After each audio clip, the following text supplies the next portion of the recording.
If we are not purified enough, it will finish the job for us. But, okay, that sounds bad, right? But, if there is Armageddon, it will be within each of us. So we're back to the free will. Number one, we have to shift inside of ourselves. And the reason that I'm sharing this part of this with everyone is so that if you hear about this from somewhere else, and there's a lot of people talking about these 3 days of darkness, and there's a lot of people going right down the bad and fear, but I want to share this information about what our ancestors and what our elders are saying is that this is a positive shift. So if each one of us could tell one person about what you learned, and that, you know what, it's okay. If there is these 3 days of darkness, this is a time to get quiet. And, you know, the first time that this came into my consciousness, the first time that I saw it, and I still can't get out of my head, I think of it like a cartoon. So I think, you know, think about the 3 days of darkness, and you've got two different types of people. You've got the people that are going to be going, oh my God, and running into the wall and smacking their heads against the wall, right, and falling down. And then you're going to have the Zen people doing the Om and sitting there and just being quiet. And they've asked many of these elders, can we light a candle? You know, will the candle break the darkness? And they say yes, as long as it's, you know, a sacred calendar, they say. And anything can be sacred as long as you make it so. You know? So you have, I'm just getting chills like crazy on that. So if every person starts to take this, the comet as a prophecy, and the comet as, you know, maybe it's, and one of the things I've been saying is maybe it's nothing more than a wake-up call. Even if it just goes by, nothing happens, so many more people are starting to get this into their consciousness that maybe these 3 days of darkness comes 10 years from now, but more people are starting to wake up and acknowledge it. Okay, so if there is an Armageddon, it's within each of us. End time should be seen as the beginning of time. So again, they talk about this as a positive. We're creating at this moment for what tomorrow will be. Okay. Prediction rock, it's actually prophecy rock. I have no idea why I wrote that on there. Prophecy rock is right here in northern Arizona. And this is on Hopi Nation, and basically what this is saying is that we have two paths. For any of you that know Led Zeppelin, and we have two paths we can go by, but in the long run, there's still time to change the road you're on. So anyway, this path are the people that are living away from the ground, away from the earth. Some say that it's almost like they lost their head. These are the people that are living in the corporations, okay? And their path is jagged, okay? It ends. Here, the people are living closer to the earth. You can't see it very well here, but there's actually a line, and what they say is at any point, we can change the path that we're on. And it doesn't mean that we have to leave our jobs. It just means that we become more connected, we co-create, we become one with the Creator and each other. And these people lead the long life. And evidently, in order to show that we lead a long life, we have a little walking stick, but well, you know, there's actually more stuff going on here that I wanted to share with you guys because the books never show it. There's these other two huge boulders that are there that I just found absolutely amazing. I mean, look at how perfectly square they are. And then there's a copious amount of other rocks with other petroglyphs on them. And I don't know how well you can see this, but I mean, it's pretty. I can't. It looks like propellers. Looks That's like what? a spaceship. Yeah, Looks like a like spaceship. Spaceship. I could, yeah, and I'm like, why doesn't anybody? I mean, I've seen so many websites with Prophecy Rock, and they never talk about the other. And there's tons of other rocks on there with other little petroglyphs on there. I want to take time to look at the writings of Mu, because it looks like the writings of Mu on it. So the awakening. You guys remember this? Yeah. Okay. This has to do with the precession of the equinox. Okay.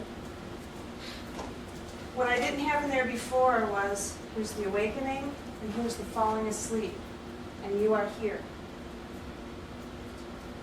Okay. The center of the galaxy.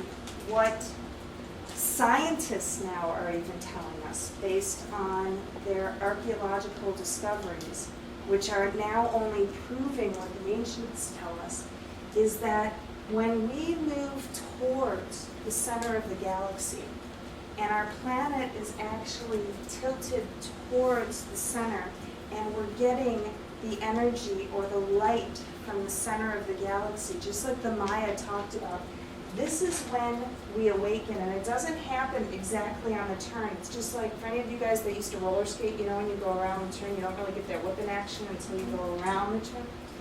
We're in this time now where we're awakening, and all signs, everything we've learned tonight has been saying the exact same thing. We're entering the age of Aquarius that has to do with this precession of the equinox. We're heading towards the center of the galaxy where we start awakening. And perhaps this is the time, think about it, that we start building these megalithic structures again. And we remember how to build these pyramids. And we remember how to build these things like we did in Peru, you know, and all over the world. This is the time that we are awakening. And we are physically entering that time. It's exciting, isn't it? Indeed. So what's going on? Tying it all together, we've got the precession of the equinox. It's telling us that we're awakening, right? We've got the age of Aquarius, which many people call the Christ consciousness. And if we look at the words that are in the Bible says that when Christ comes back, perhaps Christ consciousness comes back, it's the dawning marked by the 3 days of darkness that send us into that. And we've got the scientific proof that shows on our earth that we have had days and times of darkness before.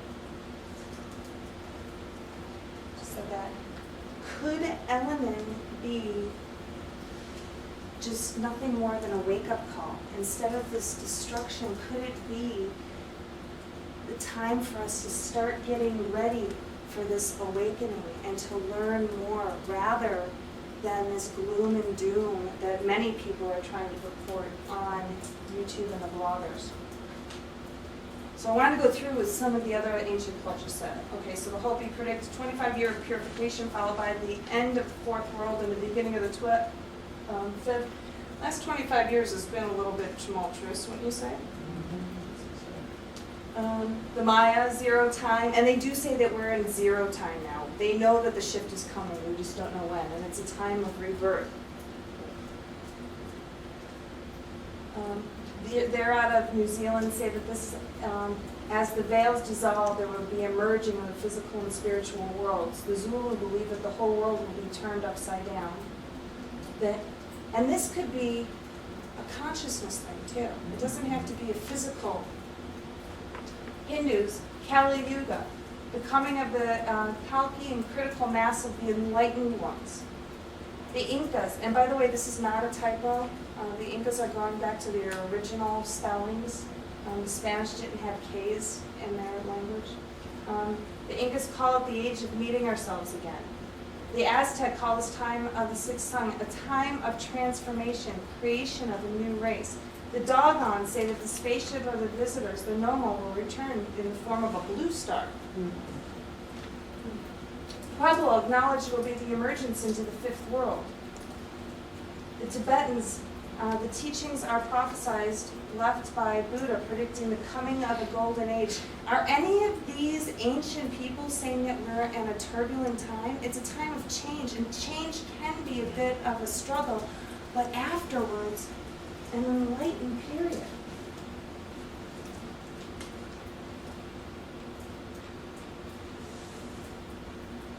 Don Alejandro, again, head of the Mayan elders.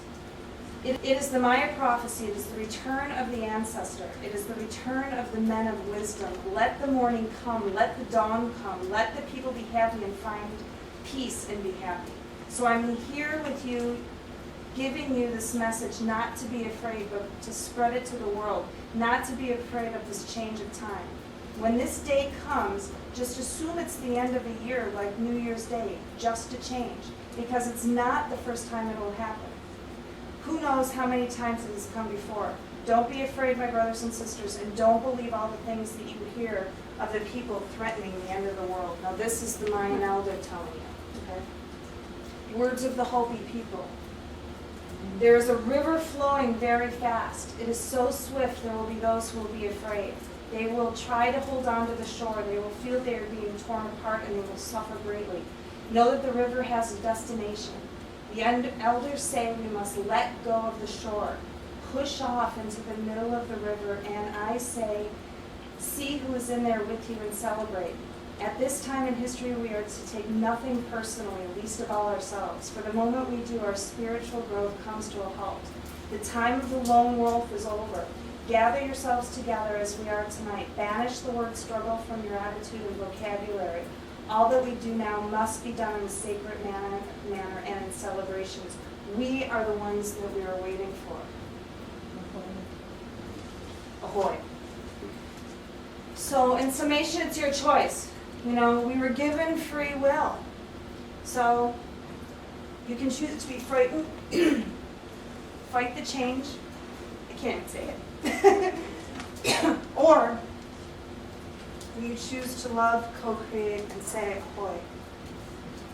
Ahoy! Ahoy!